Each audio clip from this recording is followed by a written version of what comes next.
नमस्कार साथियों।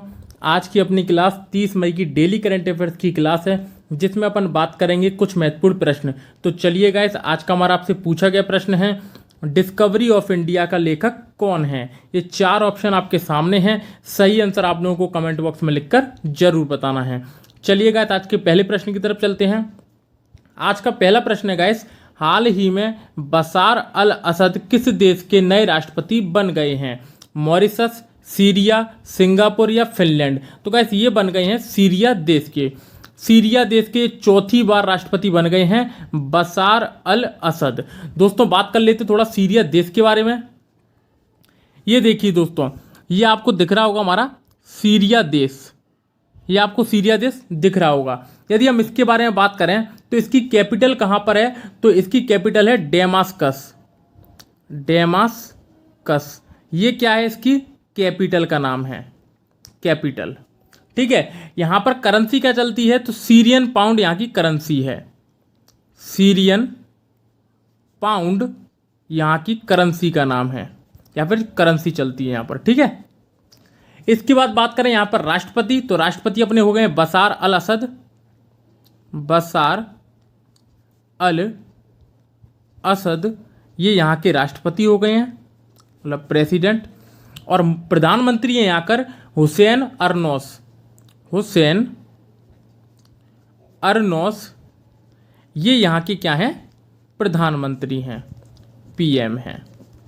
तो सीरिया देश के बारे में दोस्तों इतनी बातें याद रखनी है कि डेमास्कस इसकी कैपिटल है, सीरियन पाउंड इसकी यहाँ पे मुद्रा चलती है, बसार अल असद चौथी बार राष्ट्रपति बन गए हैं और हुसैन अर्नोस यहाँ के प्रधानमंत्री हैं। चलिए गाइस, नेक्स्ट क्वेश्चन की तरफ चलते हैं। अगला क्वेश्चन है गाइस, हाल ही में गूगल ने किस शहर में अपना पहला फिजिकल रिटेल स्टोर खोला है। इटली, न्यूयॉर्क, बर्लिन या मनीला। तो गाइस इसका सही आंसर हो जाएगा न्यूयॉर्क। न्यूयॉर्क में गूगल ने अपना पहला फिजिकल रिटेल स्टोर को खोला है। चलिए गाइस, गूगल के बारे में थोड़ा सा जान लेते हैं। देखिए दोस्तों, ये अपना गूगल जिसकी स्थापना हुई थी 4 सितंबर 1998 में। 1998 में इसकी क्या हुई थी, स्थापना हुई थी। संस्थापक एस्ब्रिन एवं लैरी पेज। एस्ब्रिन एवं लैरी पेज इसके क्या हैं, संस्थापक हैं। लैरी पेज इसके क्या हैं, संस्थापक हैं। मुख्यालय कहाँ पर इसका, तो मुख्यालय है कैलिफोर्निया में। कैलिफोर्निया में इसका क्या है, फोर्निया में क्या है इसका मुख्यालय है।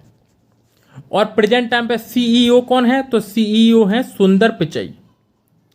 सुंदर पिचई इसके हैं सीईओ। तो इतनी दोस्तों बातें आपको इसमें याद रखनी है। चलिए गाइस, नेक्स्ट क्वेश्चन की तरफ चलते हैं। अगला क्वेश्चन है गाइस, टोक्यो ओलंपिक में कुश्ती में अंपायरिंग करने वाले एकमात्र भारतीय रेफरी कौन बन गए हैं। आपके ऑप्शन हैं भगत जोशी, अशोक कुमार, सुशील शर्मा या इनमें से कोई नहीं।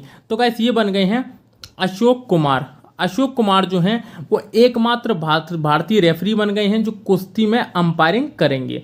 दोस्तों टोक्यो ओलंपिक जो है वो 2020 में होने वाला था, लेकिन कोरोना काल की वजह से इसको 2021 में स्थगित कर दिया गया है। तो ये जुलाई से शुरू होगा अगस्त तक। ठीक है, जुलाई से अगस्त तक ये चलेंगे। कुश्ती में दोस्तों, ओलंपिक में कुश्ती में पहली बार स्वर्ण पदक किसने जीता, तो भारतीय था वो KD Yadav. KD Yadav. KD Yadav पहले व्यक्ति थे, भारतीय थे, जिन्होंने ओलंपिक में कुश्ती में गोल्ड मेडल जीता। दूसरी बार किसने जीता, तो सुशील कुमार ने जीता। दूसरी बार सुशील कुमार ने जीता, जिनके ऊपर अभी मर्डर का चार्ज चल रहा है। ठीक है, सुशील कुमार ने जीता। तो ये दोनों बातें आपको याद रखनी है। चलिए गाइस, नेक्स्ट क्वेश्चन की तरफ चलते हैं। अगला क्वेश्चन है गाइस, हाल ही में किस राज्य सरकार द्वारा आवश्यक सेवा रखरखाव अधिनियम लागू कर दिया है। उत्तर प्रदेश, गुजरात, राजस्थान या तमिलनाडु। तो गाइस ये कर दिया है उत्तर प्रदेश सरकार के द्वारा। उत्तर प्रदेश सरकार ने हाल ही में आवश्यक सेवा रखरखाव अधिनियम लागू कर दिया है, और ये जो अधिनियम है वो अगले 6 महीने तक लागू रहेगा, जिसके अंतर्गत रेलवे, हवाई अड्डे, डाक, टेलीग्राफ जैसी आवश्यक सेवाओं में कर्मचारियों द्वारा हड़ताल पर रोक लगाई जाती है। मतलब दोस्तों इसके तहत रेलवे, हवाई अड्डे, डाक एवं टेलीग्राफ जैसी जो आवश्यक सेवाएं हैं उसमें कर्मचारियों द्वारा हड़ताल पर रोक लगाई जाती है। तो इस अधिनियम का अर्थ ये है। चलिए दोस्तों नेक्स्ट क्वेश्चन की तरफ चलते हैं। अगला क्वेश्चन है गाइस, किस राज्य सरकार ने होम आइसोलेशन रोगियों के लिए MHIM मोबाइल ऐप लॉन्च किया है? तमिलनाडु, हिमाचल प्रदेश, मणिपुर, इनमें से कोई नहीं। तो गाइस ये किया गया है मणिपुर सरकार के द्वारा। मणिपुर सरकार ने हाल ही में रोगियों के लिए MHIM मोबाइल ऐप लॉन्च किया है, जिसके द्वारा जो आइसोलेशन में जो कोविड रोगी हैं उनके स्वास्थ्य डेटा और जानकारी प्राप्त करने में मदद मिलेगी। इस ऐप के अंतर्गत दोस्तों होगा क्या कि रोगी अपनी स्वास्थ्य स्थिति को अपलोड कर सकते हैं, जिसके बाद में स्वास्थ्य विभाग द्वारा उसे गंभीर और सामान्य रूप में विभाजित किया जाएगा। ठीक है, तो ये एक बहुत बेहतरीन ऐप लॉन्च किया गया है मणिपुर सरकार के द्वारा। चलिए गाइस नेक्स्ट क्वेश्चन की तरफ चलते हैं। अगला क्वेश्चन है गाइस, सशस्त्र बलों को टेलीमेडिसिन सेवाएं प्रदान करने के लिए सेहत OPD पोर्टल को किसके द्वारा लॉन्च किया गया है? नरेंद्र मोदी, राजनाथ सिंह, अमित शाह, इनमें से कोई नहीं। तो गाइस ये किया गया है राजनाथ सिंह के द्वारा। राजनाथ सिंह ने सेहत OPD पोर्टल को लॉन्च किया है। इस OPD पोर्टल के द्वारा होगा क्या, तो इसमें जो नौसेना में भर्ती लोग हैं, जो नौसेना में हैं या जो वायुसेना में हैं या जो अन्य किसी सेना में हैं या फिर जो पहले सैनिक रह चुके हैं, मतलब पहले सेवा दे चुके हैं, यदि उन्हें अपनी स्वास्थ्य संबंधी कोई भी जानकारी चाहिए तो वो विशेषज्ञ डॉक्टरों से टेली परामर्श ले सकते हैं इस OPD पोर्टल के द्वारा। ठीक है गाइस, तो ये क्वेश्चन को आप याद रखना। चलिए गाइस नेक्स्ट क्वेश्चन की तरफ चलते हैं। अगला क्वेश्चन है गाइस, हाल ही में किस भारतीय को 2020 का अंतर्राष्ट्रीय एनी पुरस्कार से सम्मानित किया गया है? रमेश पोखरियाल निशंक, नरेंद्र मोदी, CNR राव या अमर्त्य सेन? तो गाइस ये किया गया है CNR राव को अंतर्राष्ट्रीय एनी पुरस्कार से सम्मानित किया गया है। तो क्यों किया गया गाइस, तो ये देख लीजिए जरा। ये किया गया है, इन्हें धातु ऑक्साइड, कार्बन नैनोट्यूब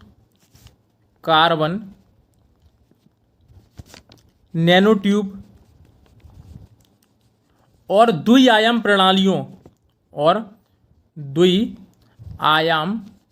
प्रणालियों में जो उन्होंने शोध किए हैं उसके लिए इन्हें सम्मानित किया गया है। इन्होंने इसमें जो शोध किए हैं उसके लिए इन्हें सम्मानित किया गया है। तो इस क्वेश्चन को दोस्तों आप याद रखना। चलिए गाइस नेक्स्ट क्वेश्चन की तरफ चलते हैं।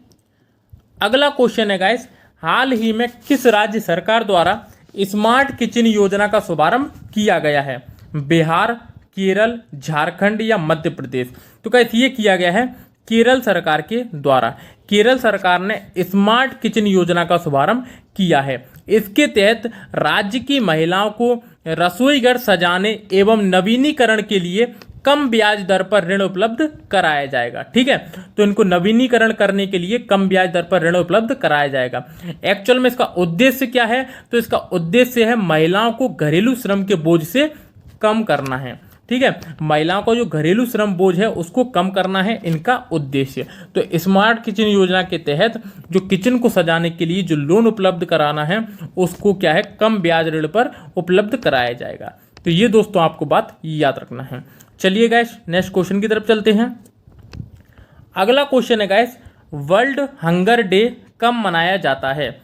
25 मई, 28 मई, 29 मई या 30 मई? तो गाइस ये मनाया जाता है 28 मई को। 28 मई को वर्ल्ड हंगर डे मनाया जाता है। और इसकी शुरुआत कब से हुई थी, तो 2011 से इसकी शुरुआत की गई थी।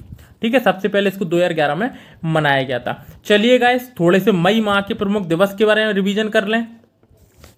ये देखिए दोस्तों, मई माह के प्रमुख दिवस: 1 मई को मजदूर दिवस, 3 को विश्व प्रेस स्वतंत्रता दिवस, 5 मई को मिडवाइफ दिवस, 8 मई को रेड क्रॉस दिवस, 11 को विश्व प्रौद्योगिकी दिवस, 12 को नर्सिंग दिवस, 15 को परिवार दिवस, 16 को प्रकाश दिवस, 18 को विश्व संग्रहालय दिवस, 20 को मधुमक्खी दिवस, 21 को आतंकवाद विरोधी दिवस, 22 को जैव विविधता दिवस, 23 को कछुआ दिवस, 24 को राष्ट्रमंडल दिवस और अभी क्या है अपना 26 को क्या मनाया गया था? 26 को अपना वैशाख पूर्णिमा मनाया गया था और 28 को क्या है अपना हंगर दिवस मनाया जाएगा। ठीक है गाइस, तो ये सारी बातें आपको याद रखनी है। 25 तारीख को क्या मनाया गया था? तो थायराइड दिवस मनाया गया था 25 तारीख को। तो ये सारे दिवसों को आपको याद रखना है, पेपर में इनमें से एक आध नहीं कर आपसे पूछ लिया जाएगा। चलिए गाइस नेक्स्ट क्वेश्चन की तरफ चलते हैं। अगला क्वेश्चन है गाइस, हाल ही में 7 lessons from Everest expedition learning from life and business नामक पुस्तक किसके द्वारा लिखी गई है? सुनीता द्विवेदी, आदित्य गुप्ता, नीना गुप्ता या दीप हल्दर? तो गाइस ये लिखी गई है आदित्य गुप्ता के द्वारा।